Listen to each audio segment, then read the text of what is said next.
Fred, you mentioned that some of your family members were in the military. Did you ever think about joining the military? No, I never thought about joining the military. It was all WWE for me. There was no plan B, plan C, none of those.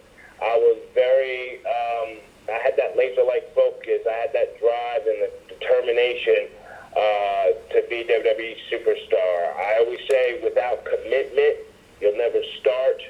But most importantly, without consistency, you'll never finish. So pretty much I tell people since I came out the womb, since I came out of my mom's womb, I've always wanted to be WWE superstar. And a lot of people can say that they did it, that they followed their dreams. And I did just that. Fred, what was the reaction of Mr. McMahon? Mr. McMahon, when he heard the news, was one of the first guys that reached out to me and genuinely talked to me on the phone for about 20 minutes about him respecting my decision to come out, how his best friend, Pat Patterson, was gay, who works behind the scenes with WWE. Pat Patterson's a great guy. Vince McMahon, I could genuinely tell he was very supportive of me. Yeah, most recently, Pat Patterson wrote a book as well. And did you have any conversations with Pat? Yeah, we would have conversations here and there. He would always ask me because Pat likes to party, he likes karaoke, he likes to drink. I don't drink anymore, not since August 2017 when I moved to LA. So Pat would always say, "Oh, do you hang out in Miami? Do you hang out here? Do you hang out there?" So he was always cool with me. He would always help me with putting together a story, putting together a match. And Pat, when he found out about me, him and I became closer in a beautiful way. It's funny you mentioned about Pat and singing because he does love to sing. And once a year in Hollywood, South Florida, they have a big festival, and you could find Pat singing during this festival, which it's not made public that he does this. So I'm actually giving something away, I guess. But it's just interesting you mentioned Pat and his karaoke because he does love singing, and he's got a great voice. Yes, he loves it. He loves it. So, Pat, I always told him, Pat, we got to go to sing some karaoke so I can sing me some Stevie Wonder. That would be great. All right, Fred. So listen a little bit. I want to talk a little bit WWE as well. What was it like for you with Titus O'Neil? You guys seem to have such great chemistry. And how did the formation come up? Was it your idea? Was it Titus's? Vince McMahon? Was it a collaboration for the primetime players? Well, when Titus came in to FCW, Tampa, Florida, that was the developmental at the time. When he came in, 2 weeks in, he had gotten into a scuffle with another wrestler in the locker room. And when I seen that, I said to myself, I'm staying far, far away from Titus O'Neil. Fast forward to a couple months later after that scuffle, I would stay after at the Performance Center in Tampa, and I would stay after and help him out in the ring when no one else didn't want to get in the ring with him. And he says that all the time in interviews. I would be the only one that got in the ring with him. So I would work with him all the time. I helped him out. Fast forward to us being brought to TV. We would always hang out backstage. Vince McMahon seen us always together, and he liked us together. So ultimately, it was Vince McMahon putting us together, and John Laurinaitis publicly putting us out there on SmackDown on TV, hiring us. So it's just a lot of the stuff that happens backstage, it happens by accident. So the stuff you see on TV is stuff that could have happened backstage, or it's a backstory.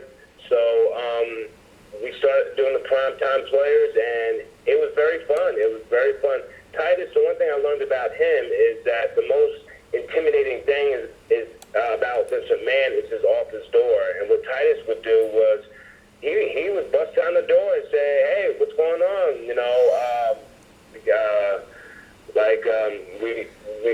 We want to be utilized more."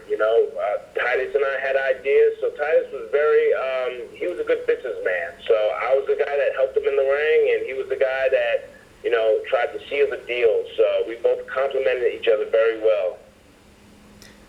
Interesting there. Titus was a University of Florida Gators football player, graduated, educated. He's doing great work in the community. And when he first came into WWE, he didn't have that pro wrestling background, that wrestling training. So for you to help him with that part of it, I think probably was a big step in his development, if I could toot your horn then. Yeah, absolutely, because at the end of the day, this is all I've ever wanted to do. He played football for a long period of time and then just kind of came in the back door through Batista, one of his big friends in Tampa, Florida. Batista was the guy who originally said, hey, man, you should get into some wrestling. And Titus at the time thought he was a little too old to get into it. And he was in his early 30s at the time. So a lot of these guys get in their early 20s, mid-20s. Titus thought he was a little old. But he gave it a shot. And like I said, I love wrestling. I love helping people out. There's no better feeling for me than seeing those under me succeed. So, and I love coaching, too. A lot of people don't know I love coaching. I love teaching the art of professional wrestling and sports entertainment. So whatever I could do to help him. And Titus is 6'4", 6'5", 270, 280. I love working with the big guys. I'm not the smallest and I'm not the biggest, but I enjoy working with the bigger guys to show them less is more, to show them footwork, to show them you don't want to drive. You don't want to body slam anyone and drive them through the mat. You want to, finesse it. Use your body, make it look like you're hurting your opponent. We're professional stuntmen, so you don't want to get hurt. You want to take care of your opponent. So that's why I tried to work with him on his strength, controlling his strength. Make it look as believable as possible without hurting your opponent. Exactly. I'll go to another area which I think is amazing. And also with Titus, I'll say this too. Titus also has an amazing story, which he has shared, which is really inspiring as well as yours. How about Mr. Backlund? Bob Backlund, make Darren great again. What was it like working with Bob Backlund? He's so intense. He's very intense, and I know teaming, doing tag teams, nothing lasts forever. It's the entertainment business. We break up, we make up, all that stuff. And I knew once I was done teaming with Titus O'Neil, I wanted to eventually do something with Bob. And it was my idea because Bob and I, during the Primetime Players, sometimes we would do autograph signings with Bob. And I like to do my autograph signings standing up. I like to get up close and personal with the fans. So I don't like sitting down because you're up and down with pictures. I like to stand, shake hands, take pictures, sign autographs, and I like to be more engaging. And that's how Bob Backlund is. So he has a lot of energy in his signings. I have a lot of energy in my signings. So I said, well, once I'm done teaming with Titus, I'd love for Bob Backlund to ultimately be my life coach. And I took the idea I mirrored the idea from Mike Tyson and his former trainer, Cuss. So it's like Bob and I were like strange bedfellows. Every day we did was planned, but it looked like it was just impromptu. Bob and I, one-on-one, we're great friends. We talk every couple of weeks, and Bob one-on-one is great, but when the red light's on, it's showtime, it's go time, and he lets loose like no other, and I love it. And I love the idea of Bob and I together. It's just unfortunate that people that work under Vince McMahon didn't have my back. Back in the 80s, it was just Vince McMahon really running the show. But nowadays, it's Vince McMahon and maybe 8 to 10 other people under him running the show. So if someone doesn't like you or if someone has other plans for someone else, that they'd rather get their plans in and see yours fail, it's just unfortunate there are people like that there.